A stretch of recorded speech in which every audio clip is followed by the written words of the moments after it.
Steady. Aim. Bang. Oh man, I'm sure glad I hit that shot. Because if I hadn't, according to Serbian wedding traditions, I would not be a good husband, nor would I be able to provide for my family or protect them in times of need. The situation I just played out for you is a Serbian wedding tradition in which the groom is required to shoot down an apple from a high-hanging place within the venue. I would be willing to bet that you didn't know about this tradition because Serbian culture isn't very well known across the world, especially not in America. Serbian culture is a melting pot of lots of different cultures within the Balkans, and it kind of brings together knowledge and traditions from all these different countries into one central location. My family is personally from Serbia.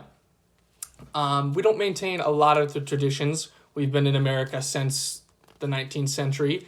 However, we do have some delicious dishes that we still eat, which I will describe later. And today I hope to immerse you into Serbian culture so you can see what life might be like for somebody who lives in Serbia. A big tradition in Serbia is called Slava. It's a day in which Serbian Orthodox Christians worship their patron saint Slava. They pray for good fortune, good health, well-being of their family, things of the sort. And I'll show you a quick video now to show you what it's like.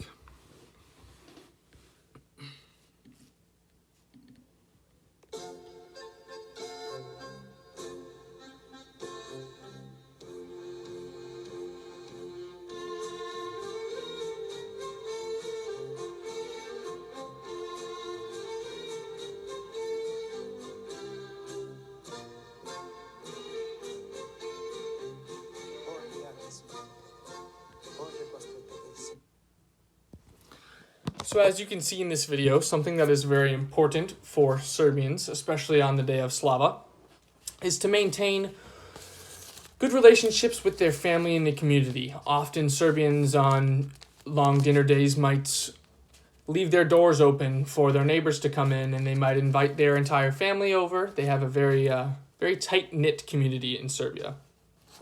Something that's also important tradition in Slava, as you could probably see in the video, is the food that is served. So Serbian food is kind of influenced by a lot of different cultures around the Balkans. Since it's a centralized country, there's a lot of different regions from which they get their ingredients and things and such. But the most important thing for Serbians when eating is that everything is a process. It's sort of a journey. There's spending a lot of time cooking. There's lots of different appetizers, entrees, desserts, so that it gives people time to talk to each other and maintain relationships and dialogue and things of the sort. One dish that my family makes still to this day is this dish here called burek. It's kind of similar to a pie. It's got meats and cheeses, vegetables, and they are wrapped into a sort of like a pie shape, and then you would slice it up and you would eat it.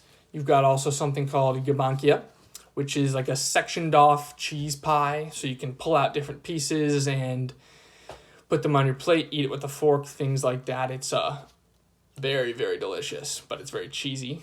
And then you've also got something called sarma, which is it's pickled cabbage wrapped around meats, vegetables, and rice. It's more of a finger food. They're smaller little pieces, and they might be like an appetizer before serving burek. So I was hopefully able to give you an insight today into Serbian culture. I think that while I said Serbian culture isn't very well known, it is certainly an important culture to know about. I hope that maybe someday you might cook a meal based off of Serbian influence, and that eventually you might travel to this region and interact with the very friendly people of Serbia.